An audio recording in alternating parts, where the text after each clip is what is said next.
Στο σημερινό βίντεο θέλω να σας παρουσιάσω μια 8,8 inches dashboard screen που τοποθέτησα σε Model 3 Highland. Εδώ μπορείτε να δείτε πως φαίνεται από το πλάι.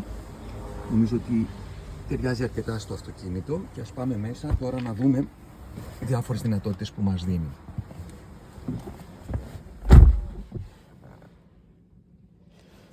Λοιπόν, βλέπουμε εδώ το UI που έχει με τις βασικές ενδείξεις.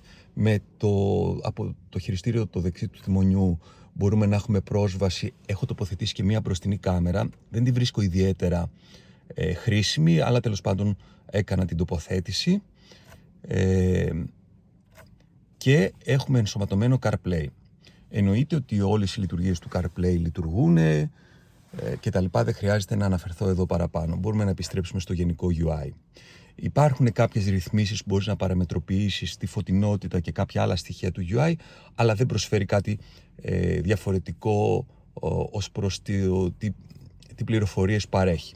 Ας δούμε και από αυτό το πλάι πώς φαίνεται η οθόνη.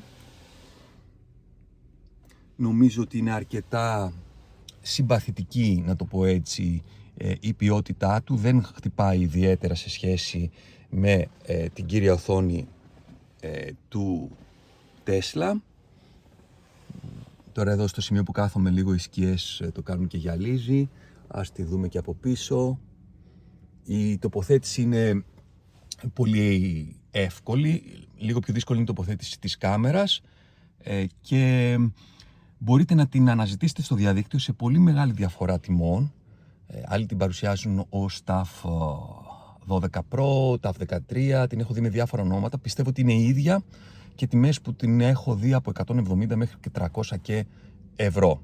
Εγώ προσωπικά την παρήγγειλα από Κίνα, ήρθε σχετικά σε ένα λογικό χρονικό διάστημα 20 ημερών και η τοποθέτηση έγινε εύκολα, τοποθετώντας το καλώδιο στην δεξιά γωνία που είναι το OBD port και περνώντας το ουσιαστικά από κάτω το ψαρεύουμε στην κολόνα του τιμονιού. Υπάρχουν πάρα πολλά βίντεο που μπορείτε να δείτε στο YouTube. Αν κάποιος χρειάζεται κάποια ιδιαίτερη βοήθεια, ίσως μπορεί να τοποθετήσει κάποιο σχόλιο και να το απαντήσω. Αυτά.